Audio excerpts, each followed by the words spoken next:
नमस्कार, आप देख रहे हैं जी बिजनेस। मैं हूं आपके साथ ताबिश हुसैन। दिल्ली में मतदान शुरू होने में कुछ ही घंटे बाकी हैं और ये वो वक्त है जब दिल्ली के हर वोटर के दिल और दिमाग के बीच लड़ाई चल रही है। सवाल ये है कि इन आखिरी घंटों में अपने वोट को लेकर मतदाता क्या फैसला करने वाले हैं। अरविंद केजरीवाल, किरण बेदी और अजय माकन, दिल्ली चुनाव के ये वो तीन चेहरे हैं जिनकी पूरी राजनीति इस समय दांव पर लगी है। इन तीनों चेहरों में केजरीवाल और किरण बेदी के लिए करो या मरो की स्थिति है और एक तरह से ये वो राजनीतिक मैच है जिसमें हार किसी को बर्दाश्त नहीं हो पाएगी।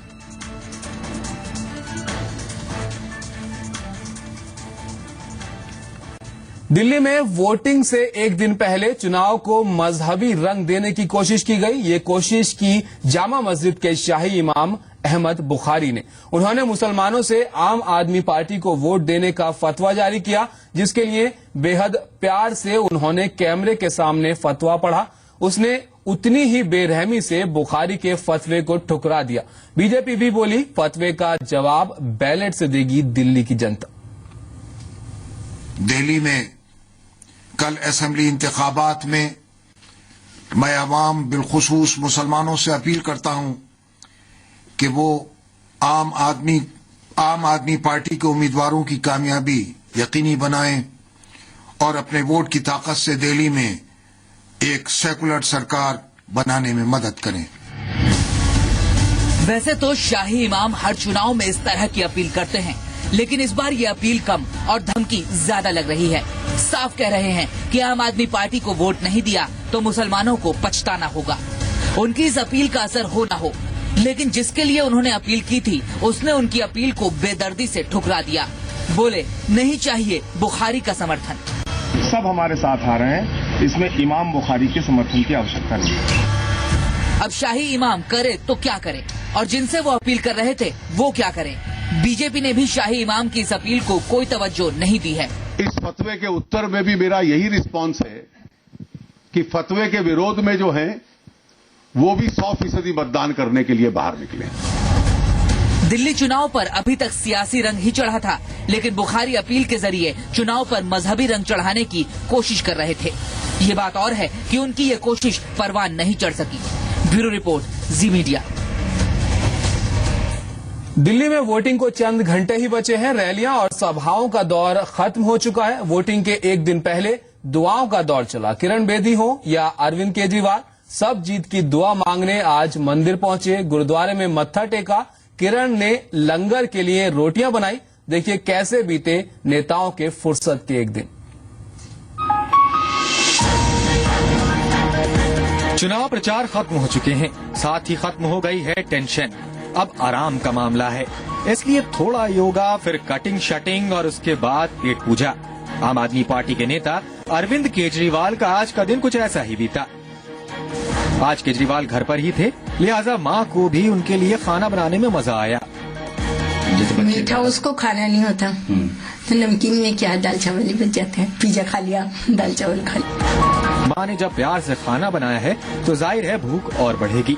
केजरीवाल ने छक कर खाना खाया। बड़े दिन बाद इतने इत्मीनान से खाना खाने का वक्त मिला होगा। दाल चावल सबसे ज्यादा पसंद, बचपन से सबसे फेवरेट दाल चावल। ये प्याज का काफी सारा मिक्स है। पेट की भूख तो शांत हो गई, लेकिन जीत की भूख उतनी ही बढ़ रही है। इसलिए अब दुआओं की जरूरत है। घर से निकले और रकाबगंज गुरुद्वारा पहुंचे। दरबार में सिर झुकाकर अपने और पार्टी उम्मीदवारों की जीत की दुआ मांगी। गुरुद्वारा ही नहीं, केजरीवाल चर्च और मंदिर भी गए। चुनाव में जीत के लिए ढेर सारा आशीर्वाद मांगा। बीजेपी की सीएम उम्मीदवार किरण बेदी का भी आज का रूटीन कुछ इसी तरह का था। सुबह सुबह कृष्णानगर के गुरुद्वारे पहुंची, वहां मत्था टेका और उसके बाद लंगर के लिए रोटियां बनाई। किरण बेदी गुरुद्वारे में काफी देर तक रहीं। आज वो ना तो बीजेपी उम्मीदवार की हैसियत से बोल रही थी, ना ही बीजेपी के सीएम उम्मीदवार की हैसियत से। गुरुद्वारे में सेवा करके उन्हें काफी संतोष मिला।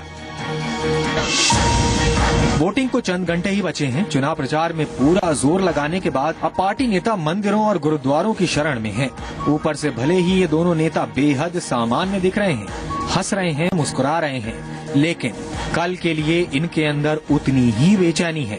कल फैसले का दिन है, उसके लिए ये अब केवल दुआ ही कर सकते हैं। ब्यूरो रिपोर्ट, जी मीडिया। और दिल्ली चुनाव से पहले बीजेपी के विज्ञापन पर विवाद हो गया है। दिल्ली में वोटिंग से एक दिन पहले आज बीजेपी ने करीब करीब सभी अखबारों में एक ऐड दिया। इस विज्ञापन में केंद्र सरकार के 8 महीनों की उपलब्धियां शामिल की गई हैं। आप और कांग्रेस ने ऐड पर सवाल उठाया। बीजेपी ने ऐड पर हुए खर्च को लेकर सवाल पूछा, जबकि बीजेपी का कहना है कि वो अपने पॉजिटिव एजेंडे की जानकारी दे रही है। और आइए अब आपको दिखाते हैं कि कल की वोटिंग के लिए सुरक्षा के क्या क्या इंतजाम हैं और कैसे होगी वोटिंग की निगरानी। दिल्ली में वोटिंग के दौरान करीब 55,000 जवान तैनात रहेंगे और सुरक्षा 3 लेयर की होगी। इसमें 36,000 दिल्ली पुलिस के जवान, 11,000 होमगार्ड्स और पैरामिलिट्री फोर्सेस की 120 से ज्यादा कंपनियां शामिल हैं। दिल्ली पुलिस के बड़े अधिकारी भी वोटिंग के दौरान सुरक्षा की निगरानी रखेंगे। तकरीबन आप ये समझिएगा कि दिल्ली पुलिस के 55,000 पुलिसकर्मी इलेक्शन वाले दिन ड्यूटी पे तैनात रहेंगे। दिल्ली में 70 विधानसभा क्षेत्रों में 11,763 मतदान केंद्र बनाए गए हैं। 695 मतदान केंद्र संवेदनशील हैं, जबकि 173 अति संवेदनशील हैं। एनसीआर से दिल्ली में दाखिल होने वाले लोगों की तलाशी के लिए 100 से ज्यादा चेक पोस्ट बनाए गए हैं। तो अब दिल्ली के चुनाव में महज कुछ घंटे ही बचे हैं वोटिंग में। अब आपको दिखाते हैं कि वो कौन सी वीवीआईपी सीट्स हैं जिन पर कड़ा मुकाबला है। तो सबसे पहले नई दिल्ली सीट, जहां पर अरविंद केजरीवाल मुकाबले में है और उनके सामने है बीजेपी की तरफ से नुपुर शर्मा और कांग्रेस की तरफ से किरण वालिया। और अब बात कृष्णानगर सीट की करते हैं। एसके बग्गा है आम आदमी की तरफ से और बीजेपी की तरफ से मुख्यमंत्री पद की उम्मीदवार किरण बेदी यहां से मैदान में है और काफी अहम ये सीट मानी जा रही है। साथ ही बंसी लाल यहां पर हैं कांग्रेस की तरफ से। तो चंद घंटों का अब महज फासला है वोटिंग से, जब दिल्ली की जनता डिसाइड करेगी किसको वोट देना है। और रोहिणी सीट पर आम आदमी की तरफ से चरणजी लाल गुप्ता, विजेंद्र गुप्ता बीजेपी की तरफ से और कांग्रेस के टिकट पर चुनाव लड़ रहे हैं सुखबीर शर्मा। इसके साथ ही एक और सीट जिसकी आपको बात करते हैं वो है मंगोलपुरी सुरक्षित। यहां से सुरजीत कुमार बीजेपी की तरफ से मैदान में है और आम आदमी की तरफ से राखी बिरला और साथ ही कांग्रेस की तरफ से यहां पर मैदान में है राजकुमार चौहान। तो अब ऐसी ही एक और सीट जहां पर कड़ा मुकाबला इस बार देखने को मिल सकता है। जनकपुरी की सीट है जहां से बीजेपी की तरफ से मैदान में है प्रोफेसर जगदीश मुखी, राजेश हैं आम आदमी पार्टी की तरफ से और सुरेश कुमार कांग्रेस की टिकट पर यहां से चुनावी मैदान में खड़े हुए हैं। और साथ ही ग्रेटर कैलाश की सीट राकेश गुलिया यहां से बीजेपी का प्रतिनिधित्व कर रहे हैं। साथ ही आम आदमी पार्टी से सौरभ भारद्वाज और शर्मिष्ठा मुखर्जी कांग्रेस की तरफ से मैदान में हैं। और सदर बाजार सीट की तरफ देख लेते हैं कौन कौन यहां से है। प्रवीण जैन है बीजेपी की तरफ से, आम आदमी पार्टी की तरफ से हैं सोम दत्त और अजय माकन कांग्रेस के बड़े चेहरे यहां से मैदान में है। और पटपड़गंज की सीट विनोद कुमार बिन्नी आम आदमी पार्टी में पहले थे, इस बार बीजेपी की तरफ से चुनावी मैदान में है मनीष सिसोदिया आम आदमी पार्टी और कांग्रेस की तरफ से मैदान में है अनिल कुमार। और अब देख लेते हैं किस पार्टी को वोट प्रतिशत क्या रहा था 2013 में, किसको कितनी सीटें मिली थी। बीजेपी के हिस्से में आई थी 32 सीटें, आम आदमी 28 सीटों पर जीतने में कामयाब रही थी और कांग्रेस के पल्ले आई थी महज 8 सीटें, जो कि इस बार अनुमान लगाया जा रहा है उससे भी नीचे कांग्रेस पहुंच सकती है। और अब परसेंटेज आपको दिखाते हैं वोट प्रतिशत क्या रहा था। 33% लगभग बीजेपी को वोट मिले थे 2013 में और आम आदमी पार्टी लगभग 29.5% और कांग्रेस 24% वोट लेने में कामयाब रही थी। 2013 के ये आंकड़े हम आपको दिखा रहे हैं। और वोटर टर्नआउट का इतिहास अगर देखें तो 1998 में 49% करीब करीब रहा था और 2003 में 53% ये रहा था और 2008 में करीब करीब 58% और 2013 में 65% ये रहा था। तो कुछ घंटों का फासला है। दिल्ली की जनता डिसाइड करेगी कुछ घंटों के बाद कि किस पार्टी को उन्हें जिताना है और दिल्ली में सरकार बनवानी है। आगे बढ़ते हैं। बिहार में जेडीयू में आया बवंडर अब और तबाही मचाने लगा है। सीएम मांझी और पार्टी अध्यक्ष शरद यादव की तकरार बड़ी होती जा रही है। मुख्यमंत्री जीतन राम मांझी ने 2 मंत्रियों को हटाने की सिफारिश की है, तो जेडीयू अध्यक्ष शरद यादव मांझी की सिफारिश के आगे रुकावट बन गए हैं। शरद यादव ने राज्यपाल को खत लिखकर कहा कि वो सीएम मांझी की किसी भी सिफारिश को अहमियत ना दे। सीएम मांझी ने पथ निर्माण मंत्री लल्लन सिंह और पर्यावरण मंत्री पीके शाही को हटाने की सिफारिश की। दोनों ही मंत्री नीतीश कुमार के करीबी बताए जा रहे हैं।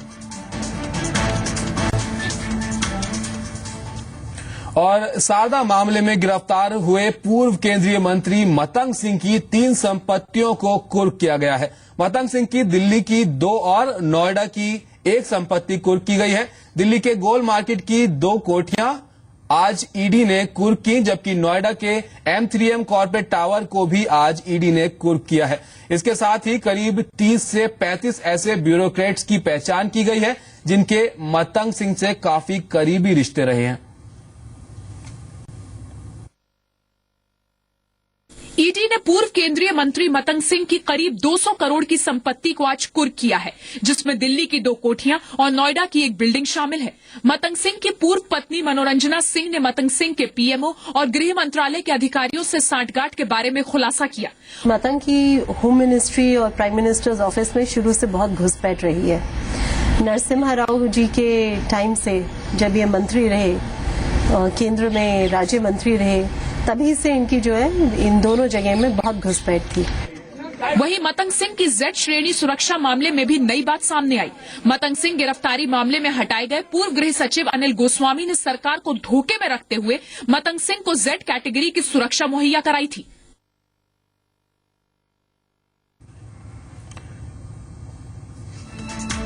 तो यहां रुकेंगे एक छोटे से ब्रेक के लिए। खबरों का सिलसिला लगातार जारी है, बने रहिए हमारे साथ, जल्द हाजिर होगा।